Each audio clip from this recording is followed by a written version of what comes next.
ముఖ్యంగా బీజేపీ వచ్చిన తర్వాత అసలు అభివృద్ధి ఏం జరగలేదంటారా మీరు? బీజేపీ వచ్చినాక చాలా అభివృద్ధి జరిగింది. ఎంత అభివృద్ధి అంటే జమ్మూ కాశ్మీర్లో ఒక చిన్న పిల్లను గుళ్ళ రేపు చేసారు, అంత అభివృద్ధి జరిగింది. బీజేపీ వచ్చినాక మొన్న దేశంలోనే మహిళలపైన అత్యాచారాలు రెండింత రెట్టింపులు ఎక్కువైనాయి, అంత అభివృద్ధి జరిగింది. ఇక బీజేపీ వచ్చినాక ఎంత అభివృద్ధి జరిగిందంటే ఒక అద్భుతమైన గుడి కట్టి గుడికాడ ఒక 100 మంది బిచ్చగలను తయారు చేశారు. ఇక అంత అభివృద్ధి జరిగింది బీజేపీ వచ్చినాక.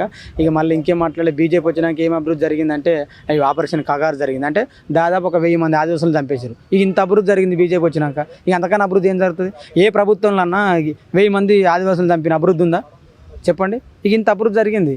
అందుకే డాక్టర్ బాబాసాహెబ్ అంబేద్కర్ చెప్పిన అభివృద్ధి అంటే పౌరుని నైతిక అభివృద్ధి దేశాభివృద్ధి అని చెప్పిన, అద్దాల మీడలు కాదురా, పౌరుని నైతిక అభివృద్ధి దేశాభివృద్ధి అని చెప్పిన అంబేద్కర్. మరి పౌరులు నైతికంగా అభివృద్ధి మాట్లాడి చంపేస్తారు కదా. ఇప్పుడు ఆదివాసులను చంపేయడానికి ప్రధాన కారణం ఏంది? నువ్వు అన్న బీజేపీ వచ్చినాక అభివృద్ధి జరిగిందని. మరి చూపెట్టి మన అభివృద్ధి అంటే ఏందో, అభివృద్ధి జరిగింది? వంతెనాలు కట్టాలా?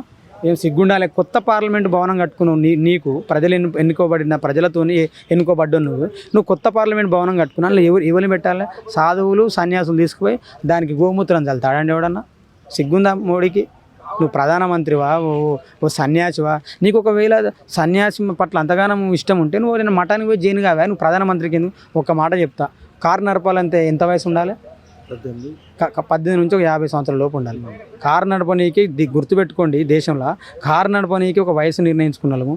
దేశాన్ని నడపడానికి 70 ఏళ్ళ ముసలోడు ఎందుకండి చెప్పు? ఆయన ప్రధానమంత్రి లేకపోతే పర్యాటక శాఖ మంత్రి? తెల్లారలేదు ఈ దేశం ఉంటాడు ఆ దేశం ఉంటాడు. ఏమైనా ఊరికి పోయిండా, గూడానికి పోయిండా, బస్సుకి పోయిండా, స్కూల్కి పోయిండా చెప్పు? ఆయన మొత్తం దేశం అంటే మోడీ. ఏందండి మోడీ? మేము 6 అడుగులు అజాన్ బావుడా? సంసారం సంసారం సాధగాక సంసారాన్ని చేసుకున్న భార్యను మధ్యలో సన్యాసి అన్నాడు. సంసారం చేసుకుంటే సంసారం పిల్లలు మా బాధలు తెలుస్తాయి కదా, మా అయ్యకు మా బాధలు తెలుసు. నీకేం బాధ ఉంది చెప్పు? ఏకలింగం, నీకేం బాధ? సంసారం లేదు, భార్య లేదు, ఎవ్వరు లేరు, నీకేం బాధ? అందుకే మోడీ అన్నట్టు ఆయన ఈ దేశ ప్రధానమంత్రి కాడు. నేను మొన్న స్పష్టంగా చెప్పిన, ఈ దేశ ప్రధానమంత్రి ట్రంపే. నాకు తెలిసి ట్రంప్ ఏం చెప్తే మోడీ అట్లా తలకే ఊపుతాడు తప్ప ఏం చేయడు. మోడీ అంటే అదాని, మోడీ అంటే అంబానీ, మోడీ అంటే జిందల్. ఈ దేశంలో పెట్టుబడిదారుల యొక్క పెట్టుబడిదారికి పుట్టిన పుత్రుడు మోడీ తప్ప మోడీ ప్రజల గురించి, దేశ ప్రజల గురించి ఏం చేయడు. మేము మోడీకి 1000% అగెనిస్ట్గా మాట్లాడుతాం.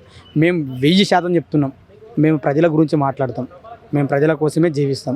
ఆదివాసుల గురించి మాట్లాడతాం, దళితుల గురించి మాట్లాడతాం, ఈ దేశంలో ఉన్న అట్టడుగు వర్గాల గురించి మాట్లాడతాం. మీరు మాట్లాడితే మమ్మల్ని జైల్లో పెట్టుకుంటే అది మీ కర్మ, మీకే వదిలేస్తాం. మా ప్రజల గురించి, మా ప్రజలకు కూడా ఏదో ఒక రోజు అర్థమవుతుంది. ఈరోజు మా ప్రజలకు అర్థం కాలేదని నువ్వు ఎవరుతున్నావు కావచ్చు మోడీ. హిట్లర్ లాంటి నియంతలు ఓడిపోయారు ఈ ప్రపంచంలో. ఆఫ్టర్ నువ్వెంత, నీ పార్టీ ఎంత, నీ అమిత్ షా ఎంత? Thank you. చూసుకోవచ్చు. విదేశాల్లో ఉన్నత విద్యను చదువుకోవాలని అనుకుంటున్నారా? అయితే వెంటనే ఫ్లైగ్రాడ్ ఓవర్సీస్ ఎడ్యుకేషన్ కన్సల్టెన్సీని సంప్రదించండి. మీ విదేశీ కలలను సాకారం చేసుకోండి. ఫ్లైగ్రాడ్